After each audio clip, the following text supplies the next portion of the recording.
Mas nós vamos ver um clipe simples do YouTube, mas o importante não são as imagens, mas é o que essa música fala, né? Seguindo uma dica que o Guilherme me deu a respeito de uma música do Paulo Baruch. Paulo Baruch fala de algo muito interessante. Eu gostaria que nós ouvíssemos essa música antes de nós entrarmos para a pregação da palavra de Deus.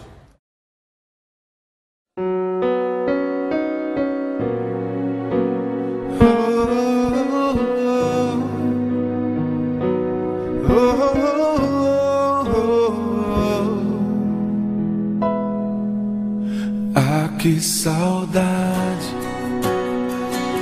saudade de ouvir tua voz ao entardecer. Ah, que vontade de voltar ao jardim da inocência.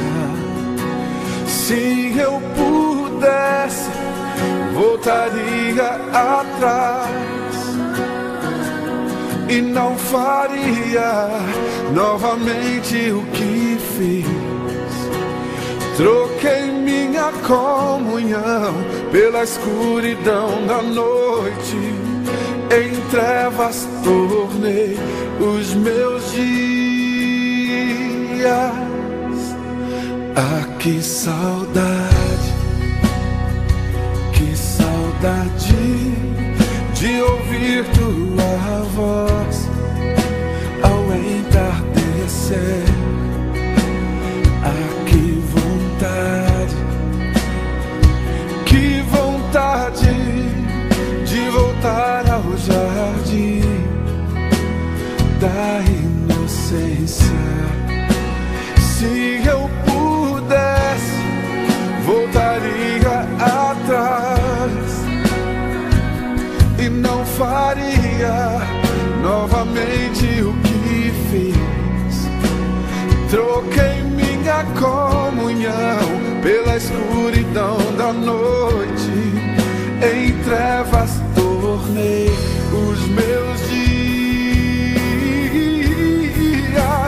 Ah, que vontade de andar contigo pelo jardim, na viração dos dias, pegar em tuas mãos e voar pela imensidão da terra e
jardim da inocência.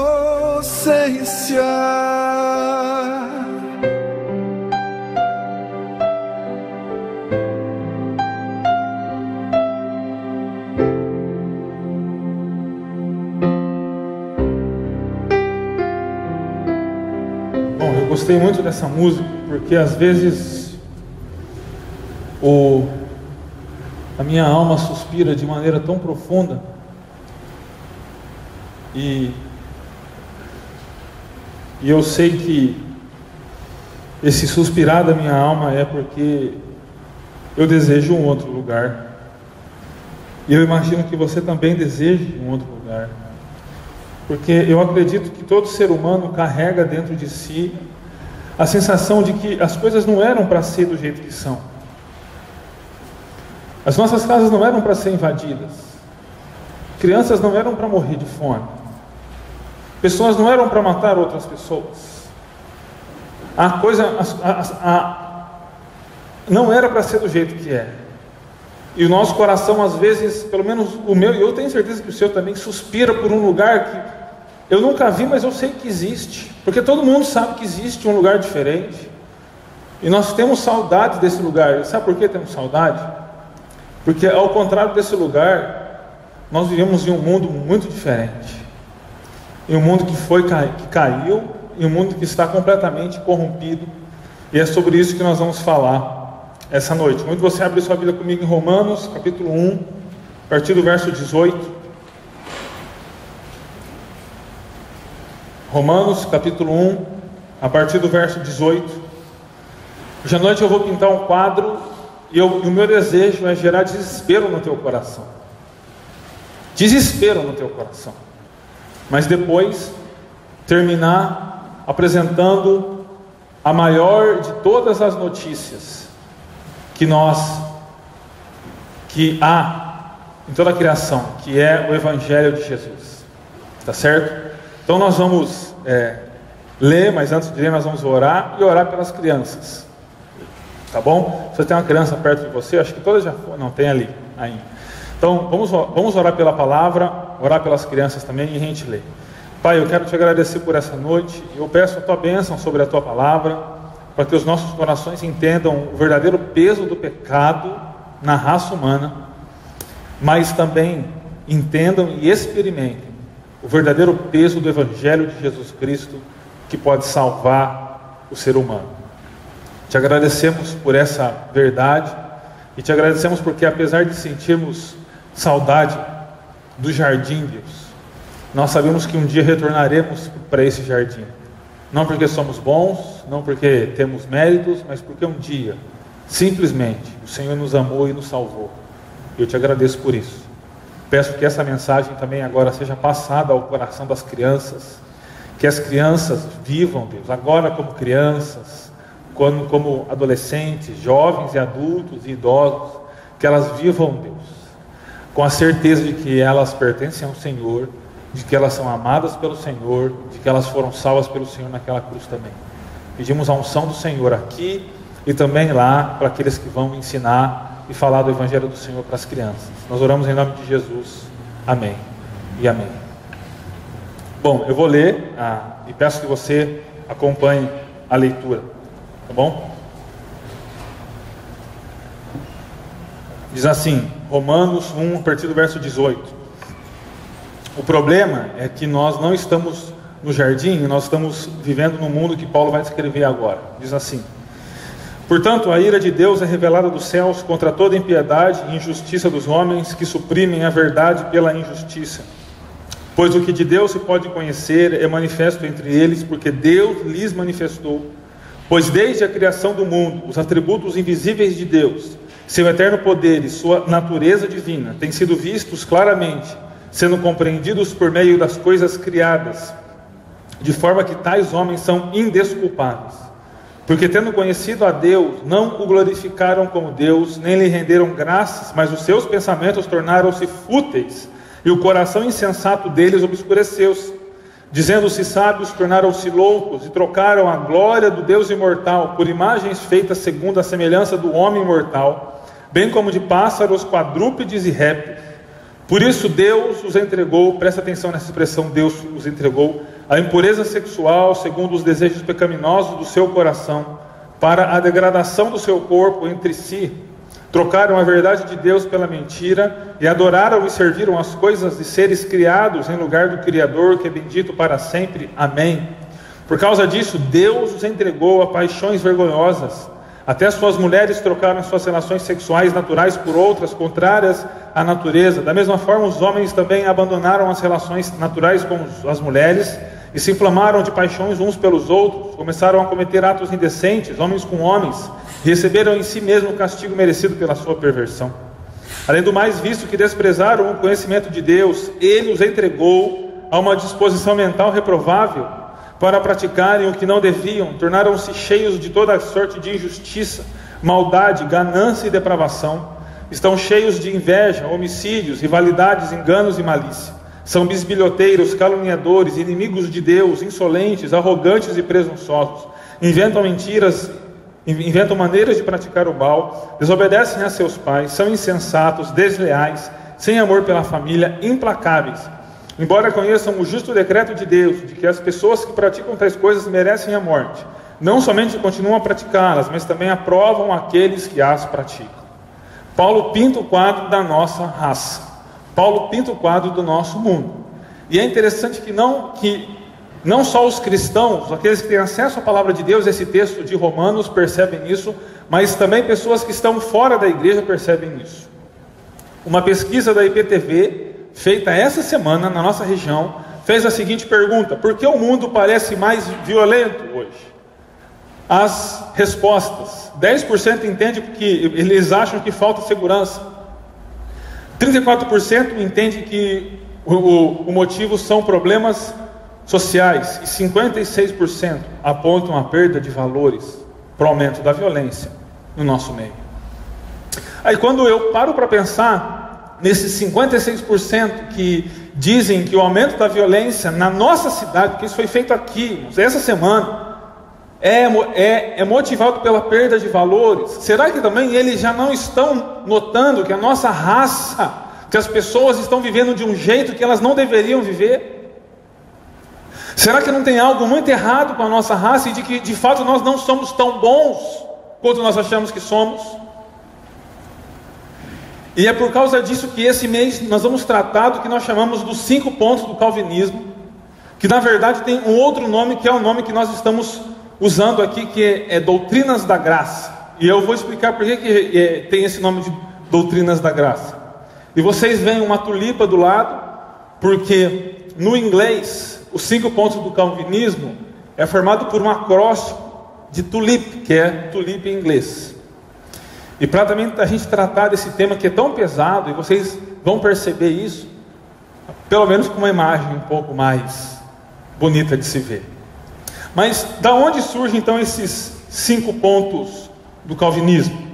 É importante a gente entender isso. No século 17, discípulos de um homem chamado Jacó Armínio, eles criaram 5 protestos. Eles levantaram 5 doutrinas, rebatendo e discordando da teologia até então, que era resultado da reforma de um século antes, o século XVI, com Martinho Lutero, João Calvino e outros nomes. E eles levantaram então 5 doutrinas conhecidas como arminianismo, porque é de Jacó Armínio, né? Ou Tiago Armínio, eu sou xará dele ainda, que Tiago é Jacó em hebraico. E essas 5 posições são vontade livre, eleição condicional, expiação universal, graça irresistível e a possibilidade de se cair da graça. O que isso significa? Vontade livre significa que o ser humano tem a capacidade de escolher Deus antes que Deus o escolha. Ele ajuda Deus na salvação. Basicamente é isso. Eleição condicional significa que Deus elege pessoas para a salvação, mas atrelada à condição de méritos humanos. Então Deus elege pessoas para a salvação, porque antes da criação do mundo, Deus sabia que tal pessoa teria fé nele, e por isso Deus elege. Então é uma eleição condicionada a uma fé que Deus sabia que ia acontecer. A expiação universal é a ideia de que Cristo morreu por todas as pessoas, até por aquelas que não creem em Cristo. Graça resistível é a ideia de que você pode resistir ao amor e à graça de Deus. Deus pode derramar graça e amor sobre a sua vida. Você pode dizer: Deus, obrigado, mas não me interessa. E cair da graça é a ideia de que é possível que pessoas salvas percam a salvação. Então, cai da graça, perde a salvação. Esses são os pontos do arminianismo. O calvinismo surge, calvinismo por causa de Calvino, porque é uma homenagem que eles fazem a Calvino, que viveu um século antes, e responde com outras 5 posições doutrinárias. A primeira que a gente vai ver hoje é depravação total. Essa doutrina diz de que nós não escolheremos Deus, se depender da nossa vontade. Não escolheremos, porque nós não temos livre-arbítrio, irmãos. Quem teve livre-arbítrio foi Adão e Eva no Éden. Depois do Éden, depois da queda, nós não temos mais livre-arbítrio. Porque se deixar, nós sempre escolheremos o mal. Sempre escolheremos nos afastar de Deus. Por isso nós não temos livre-arbítrio. Porque o homem, a nossa raça, ela foi completamente tomada e contaminada pelo pecado. O segundo ponto, e você pode perceber que é sempre resposta direta, chama de eleição incondicional. O calvinismo defende de que a eleição das pessoas, ela não tem condições. Deus simplesmente elege e salva porque Ele quer. E a resposta que o apóstolo Paulo dá em Romanos para aqueles que pensam assim, ou que levantam a indagação: mas por que Deus salva alguns e outros não? A resposta de Paulo é: porque Ele é Deus e Ele faz o que Ele quer. E é a nossa resposta também. O outro é a expiação limitada. O calvinismo entende que Cristo não morreu por todas as pessoas, mas Ele morreu pelos eleitos. Então não tem uma gota do sangue de Cristo que caiu em vão. Aí eles: mas e João 3,16? Olha comigo João 3,16. Deus amou o mundo de tal maneira que entregou o seu Filho unigênito, para que todo que nele crê não pereça, mas tenha vida eterna. Então não é por todos, mas é por aqueles que creriam ou crerão nele. Também a quarta posição o calvinismo chama de graça irresistível. Isso simplesmente diz que quando a graça se manifesta, é impossível resistir à graça de Deus. Não há força humana para se resistir. Isso não quer dizer que Deus força as pessoas, mas que Deus vai conquistando o coração das pessoas. Isso é impossível de nós resistirmos. E o quinto ponto é o que nós chamamos de perseverança dos santos. Isso basicamente é a doutrina de que uma vez salvo, sempre salvo. Nós não perdemos a salvação. Por que não perdemos a salvação? Porque ela não depende de nós. Se dependesse de nós, nós poderíamos perder. Mas como não depende de nós não perdemos a salvação. Não há como cair da graça, não há como perder a salvação. E então os 5 pontos do calvinismo também são chamadas de doutrinas da graça. Por que doutrinas da graça? Porque de acordo com a fé reformada, que é o calvinismo, essas doutrinas mostram a soberania de Deus na salvação. E de que a salvação é toda de Deus. Não há nada humano na salvação. A imagem que eu usei de manhã eu uso agora também. Pensa em alguém se afogando no mar. Para o arminianismo, a pessoa ainda está batendo os braços, com a cabeça fora da água, respirando, tentando se manter fora da água, e Jesus vem no barquinho, joga uma boia, a pessoa se agarra à boia e Jesus puxa. Ele foi salvo por Jesus, mas ele contribuiu na salvação dele. Essa é a ideia do arminianismo. Para nós, da Igreja Reformada, calvinismo, nós não estamos nos debatendo fora da água, ou com a cabeça fora da água. Nós estamos no fundo do mar, mortos e sepultados. Não há mais vida na raça humana. E aí o que Jesus faz?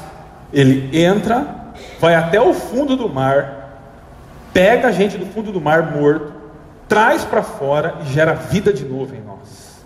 Essa é a nossa fé. Não há nada humano na salvação.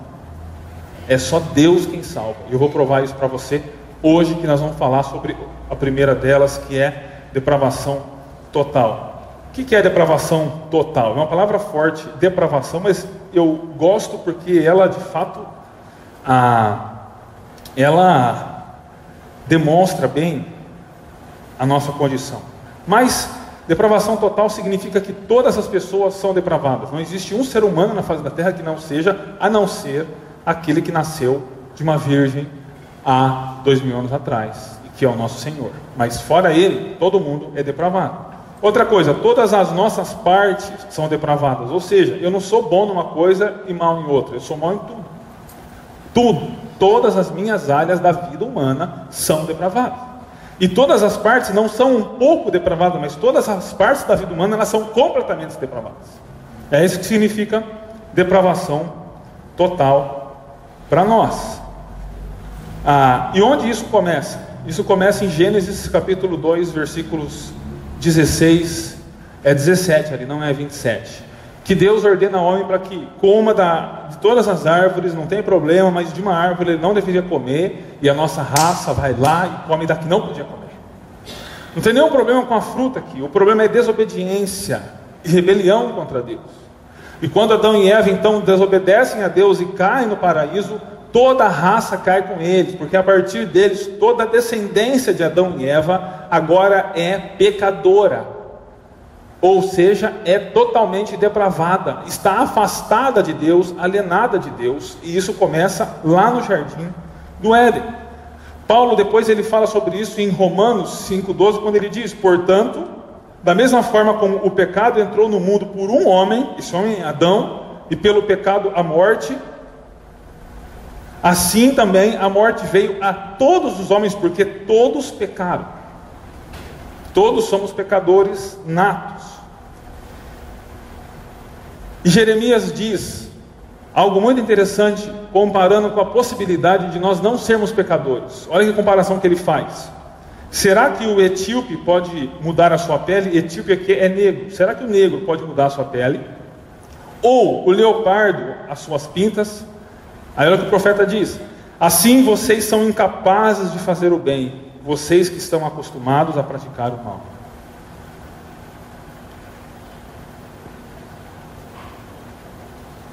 E o texto mais profundo que fala sobre isso é o texto de Romanos capítulo 3, 10 a 12, que Paulo cita um salmo que ele diz assim: não há nenhum justo, nenhum sequer. Não há ninguém que entenda, ninguém que busque a Deus.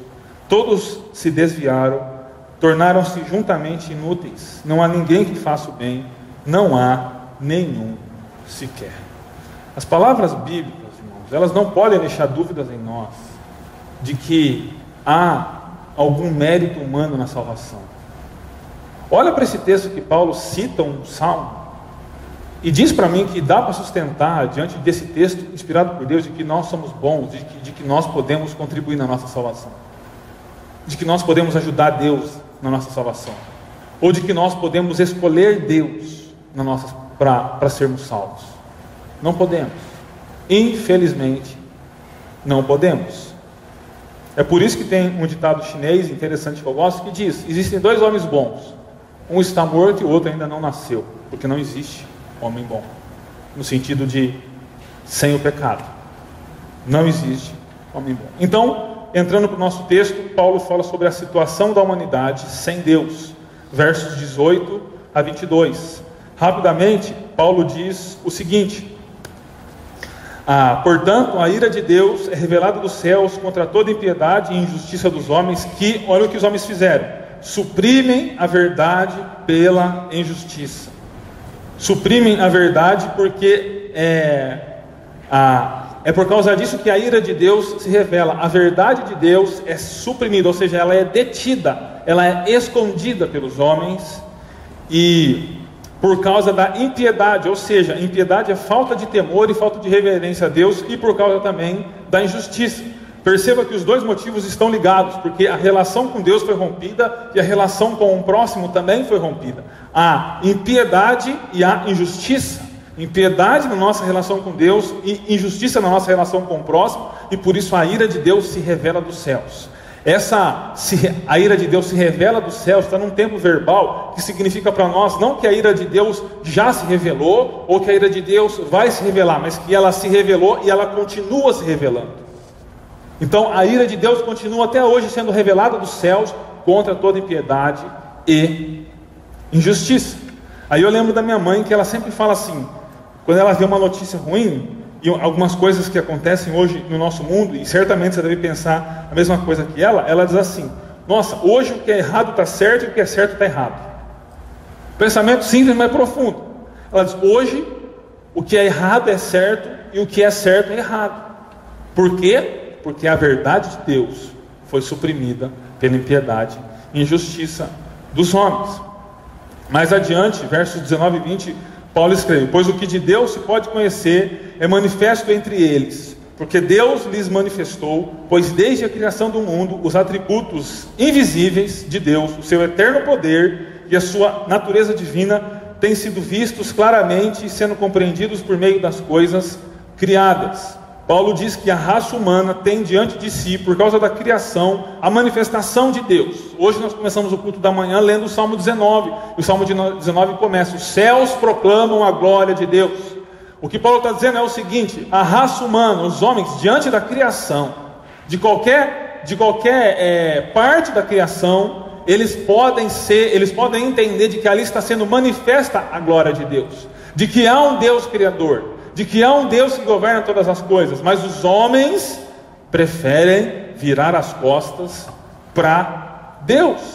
E ele continua, e ele diz: de forma que tais homens são indesculpáveis. Ou seja, esses homens que suprimem a verdade e que negam a revelação de Deus, eles são indesculpáveis, porque pela criação é possível você, pelo menos, ter aquele insight de dizer, não sei se você já fez isso, mas eu já fiz, parar na frente de uma cachoeira e dizer assim: cara, não é possível que isso aqui foi feito do nada, não é possível que isso aqui foi uma explosão que deu sorte de criar uma cachoeira aqui. Isso aqui tem um dedo, isso aqui tem uma mão, isso aqui tem uma engenharia divina. E todo ser humano, no fundo, sabe de que tem alguém por trás de tudo isso. Mas eles negam. Por que eles negam? Porque eles estão em queda. E Paulo continua dizendo: porque tendo conhecido, e aqui está o grande problema, porque tendo conhecido a Deus, não o glorificaram como Deus, nem lhe renderam graças, mas os seus pensamentos tornaram-se fúteis, e o coração insensato deles obscureceu-se, dizendo-se sábios, tornaram-se loucos. E Paulo termina dizendo: e trocaram a glória do Deus imortal por imagens feitas segundo a semelhança do homem imortal, bem como de pássaros, quadrúpedes e répteis. Qual que é o grande problema da humanidade? Ela tira Deus do centro e ela coloca outras pessoas ou outros seres para serem adorados. A humanidade nega a adoração a Deus e passa a adorar outros homens ou até animais. Por isso que você vê hoje religiões que adoram animais, religiões que adoram homens, e assim por diante, porque a nossa raça se revoltou contra Deus e deixou de adorar o Deus imortal. Aqui tem um jogo de palavras, imortal com mortal. Deixou de adorar o Deus imortal e passou a adorar o homem mortal, ou os seres mortais. Esse é o grande problema da nossa raça. E isso tem suas raízes aonde? No Éden. No Éden, porque quando Adão e Eva comeram aquela fruta, eles estavam dizendo para Deus: nós não queremos mais o Senhor como nosso Deus, nós seremos os nossos deuses. E quais são então as consequências dessa situação humana? O Salmo 81:12 já pinta o quadro antes, dizendo: por isso Deus, que está falando aqui, os entreguei ao seu coração obstinado, para seguirem os seus próprios planos. Salmo 81:12. Esse é o problema, e esse foi o grande problema que resultou do que aconteceu lá no Éden. Porque o que aconteceu no Éden? Até então, Adão e Eva tinham uma vida sendo vivida na perspectiva de Deus. Se vivia de acordo com os valores de Deus. Quando eles se rebelam e eles desobedecem a Deus, eles passam a viver de acordo com os valores deles. Quem manda na vida deles agora são eles. Eles passam a viver na perspectiva deles e não mais de Deus. Por isso que quando Jesus começa a pregar, a pregação de Jesus é o seguinte: arrependam-se, pois o reino de Deus está próximo. A pregação de Jesus, em outras palavras, quer dizer o seguinte: parem de viver de acordo com as suas perspectivas, de acordo com os seus valores humanos, porque, abre um parênteses bem grande aqui, é tudo falido, a nossa raça está falida, os nossos valores são falidos, as nossas perspectivas são falidas, fecha parênteses, e passem a viver na perspectiva do reino de Deus. Tirem o cérebro de vocês e coloquem um cérebro do reino de Deus, e passem a viver como cidadãos do reino de Deus, e não mais como pessoas que tocam e mandam no próprio umbigo. Porque, na verdade, ninguém manda no próprio umbigo, né? Se achamos que somos donos da nossa própria vida, eu queria dizer para você de que nós sempre temos um Senhor sobre nós. Nós sempre temos um Senhor sobre nós. Ou é Jesus, ou é o outro que se diz Senhor. Mas nunca você é o dono da sua própria vida. Nós precisamos estar debaixo de um senhorio. Então, quais são as consequências da ira de Deus? O que eu destaquei aqui na leitura. O que Deus fez quando nossos primeiros pais pecaram no jardim? Deus poderia ter aniquilado a raça humana, porque não há vida fora de Deus, eles quiseram viver fora de Deus, então eles poderiam ser aniquilados, mas Deus simplesmente os entrega. Entregar, que é a ideia de pôr na mão, de entregar na mão. E são 3 entregas que Deus faz, só que são entregas não muito boas, né? Diz assim: por isso Deus os entregou à impureza. Na NVI traz impureza sexual, mas a palavra não é necessariamente impureza sexual aqui, mas é impureza de coração, segundo os desejos pecaminosos do seu coração. Romanos 1, 24, 25. Aqui então tem a entrega do coração humano, e o resultado, se você continuar lendo o verso 25, você vai ver que é a idolatria. Esse texto está dizendo para nós de que Deus entregou o coração humano para viver do jeito que Ele quer. Deus entregou o coração humano, ou seja, as emoções humanas e sentimentos humanos, para viver segundo os padrões humanos. E o resultado do coração humano entregue por Deus, para que viva de qualquer jeito, é a idolatria. E é por isso que nós temos um mundo idólatra, religiões idólatras, pessoas idólatras, porque Deus entregou o coração humano, o coração desviado, para viver do jeito que Ele quer. E o resultado é a idolatria. Também, por causa disso, Deus os entregou a paixões vergonhosas. Deus agora entrega o corpo humano, e o resultado é a promiscuidade. Talvez a área sexual seja a área onde a depravação humana é mais nítida. E esse texto, Paulo fala da questão do homossexualismo, mas a gente pode estender essa questão também, porque o corpo humano entrou em declínio total, e Deus entrega o corpo humano para que o homem use do jeito que ele quer, e o resultado disso é a promiscuidade, é a depravação total. E a terceira entrega diz: visto que desprezaram o conhecimento de Deus, Ele os entregou a uma disposição mental reprovável. Aqui a entrega da mente, e o resultado é um comportamento reprovável, porque abaixo Paulo vai colocar uma lista de 21 vícios que eram vícios do mundo pagão. Então, resumindo, queridos, o que Paulo está escrevendo nesse capítulo 1 aqui, é que a raça humana está completamente perdida, e de que não há saída para nós. De que Deus, por causa do que nossos primeiros pais cometeram no Éden, Deus entregou o nosso coração, entregou o nosso corpo, entregou a nossa mente para que vivêssemos do jeito que queremos viver. Mas o resultado não é bom. O resultado é o que nós vemos hoje. Eu não preciso nem ir atrás de ilustração, basta você abrir os jornais, ligar a televisão, acessar a internet, que você vai ver o que as pessoas andam fazendo por aí. E o que esse texto diz é que ele só confirma aquilo que nós vemos todos os dias, de que a nossa raça, a raça humana, é uma raça completamente depravada, porque rejeitou o conhecimento de Deus, se voltou do Deus imortal para homens e seres mortais, e por isso Deus os entregou a paixões humanas, Deus entregou o coração deles à idolatria, Deus entregou o corpo à promiscuidade, Deus entregou a mente a práticas reprováveis, e por isso a nossa raça está perdida. Não há saída para nós, não há nada de bom que possamos fazer que possa gerar a nossa salvação. Não há. E essa pode ser uma mensagem dura, mas eu venho na igreja para ouvir sobre o Evangelho, mas eu quero dizer para você que o Evangelho começa com a má notícia, e a má notícia é de que não há saída para nós, não há saída para a nossa raça, e você é também mau, como eu também sou. Se formos honestos, sondarmos o nosso coração, vamos chegar à conclusão de que nós somos maus, e de que se as pessoas soubessem o que passa pelo nosso coração e pela nossa mente,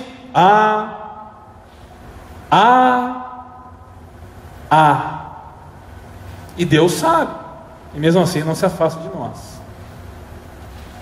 Irmãos, o que eu estou falando aqui, o que eu estou tentando ser aqui é honesto e verdadeiro, e não ser hipócrita, de achar que eu sou bonzinho, porque eu não sou, e ninguém é, porque a Bíblia diz que ninguém é, e a experiência minha e sua certamente diz isso. Mas eu pago minhas contas, eu trabalho, ok, mas o teu coração é enganoso, e o objetivo do teu coração em fazer essas coisas não é a glória de Deus, a não ser que Deus entre na sua história. Então qual que é a saída para nós? Porque a primeira doutrina da graça diz que a nossa raça é completamente depravada, e de que não há jeito para nós, e de fato não há, pelo que a Bíblia prova. Isso porque eu deixei vários textos de fora, para não ler com vocês aqui. Mas Deus, em sua eterna misericórdia, não deixa a história terminar aí, e o Evangelho revela a justiça de Deus. Um texto um pouquinho antes do que nós lemos, Romanos 1, 16 a 17, diz assim: não me envergonho do Evangelho, porque é o poder de Deus para a salvação de todo aquele que crê, primeiro do judeu, depois do grego, porque no Evangelho, olha a palavra que Paulo usa aqui, é revelado. Lembra que a ira de Deus é revelada dos céus? É a mesma palavra no grego, exatamente a mesma palavra. Ele diz, a ira de Deus é revelada dos céus, e agora ele diz, no Evangelho é revelada, o quê? O que é revelado? Pode ler lá. No Evangelho é revelada a justiça de Deus, uma justiça que do princípio ao fim é pela fé, como está escrito, o justo viverá pela fé. O que é essa justiça de Deus? Você que está em Romanos, eu convido você a abrir em Romanos 6, a partir do versículo 21 ao 26, ou melhor, Romanos 3, desculpa, Romanos 3, do 21 ao 26, eu vou ler, olha o que é essa justiça de Deus. Romanos 3, do 21 ao 26. Mas agora se manifestou uma justiça que provém de Deus, independente da lei, da qual testemunham a lei e os profetas. Justiça de Deus mediante a fé em Jesus Cristo, para todos os que creem. Não há distinção, pois todos pecaram e estão destituídos, isso é, afastados da glória de Deus. Agora vem, sendo justificados gratuitamente por sua graça, por meio da redenção que há em Cristo Jesus. Deus o ofereceu como sacrifício para a propiciação mediante a fé pelo seu sangue, demonstrando a sua justiça. Em sua tolerância havia deixado impunes os pecados anteriormente cometidos, mas no presente demonstrou a sua justiça, a fim de ser justo e justificador daquele que tem fé em Jesus Cristo. O texto de Efésios 2, 3 a 5 também diz isso.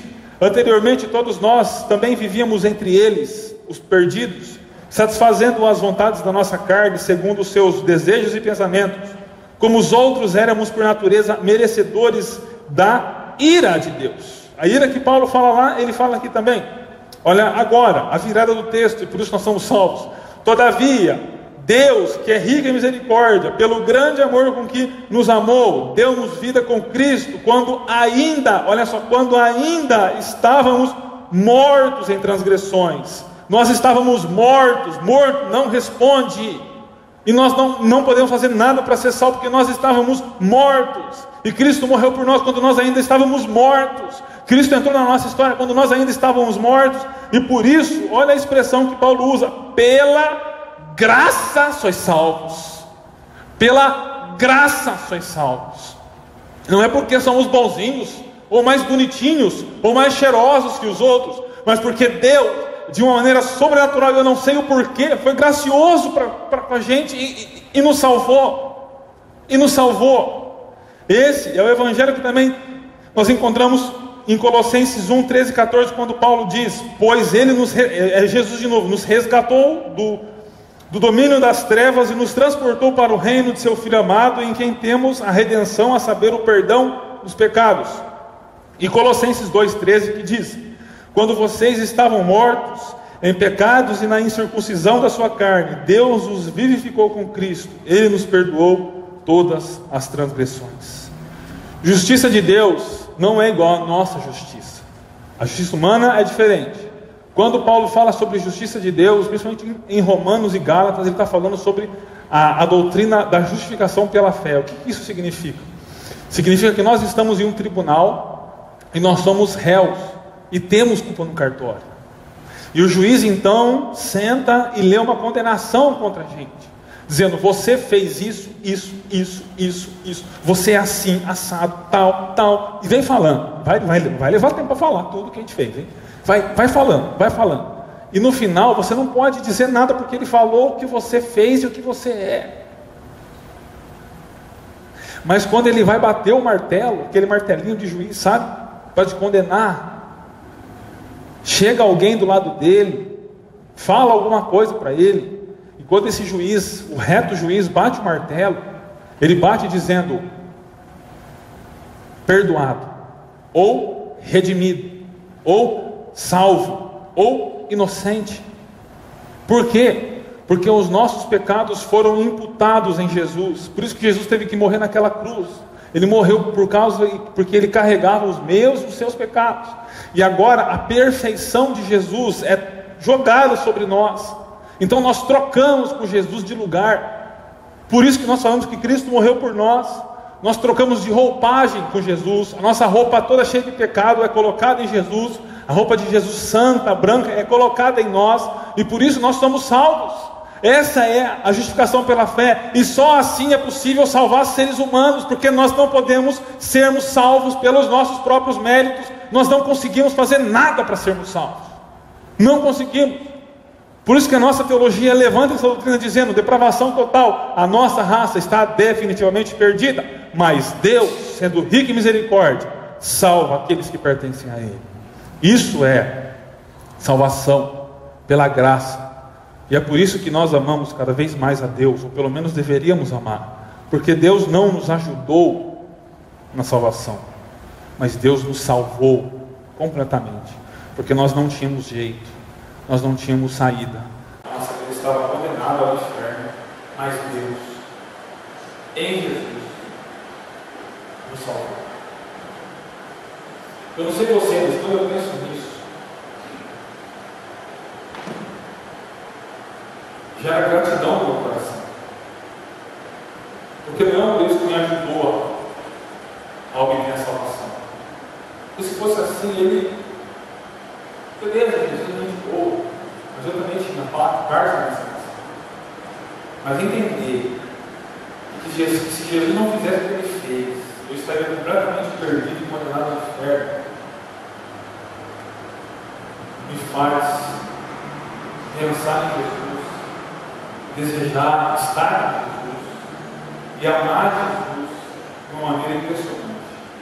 Ele fez por mim, também fez por você o que ninguém poderia fazer. Por isso eu termino esse nosso tempo com um versículo.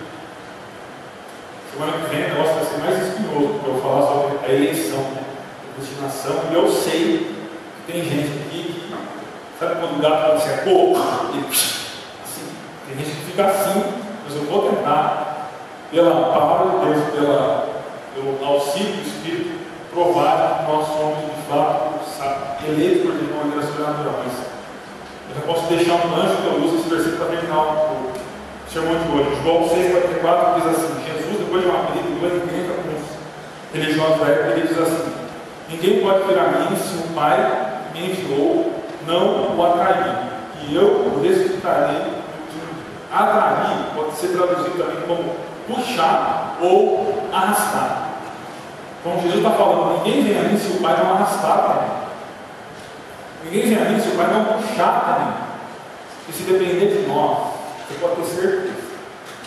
Você não escolheria Jesus. Isso que vai ser mais. Então, para a gente pensar e praticar, não há nada em nós que contribua para a nossa salvação. Isso é importante. Isso gera gratidão. Somos salvos única e exclusivamente por Deus. Deus é o autor da nossa salvação. Isso deve gerar amor e gratidão. E só o Evangelho pode salvar as pessoas. Por isso, a nossa missão, a missão da igreja é testemunhar o Evangelho. Porque se o Evangelho não chegar nas pessoas, elas não serão salvas por nada e por ninguém. Só o Evangelho pode salvar. E o nosso papel é salvar pessoas? Não. O nosso papel é levar o Evangelho. Quem salva é Deus.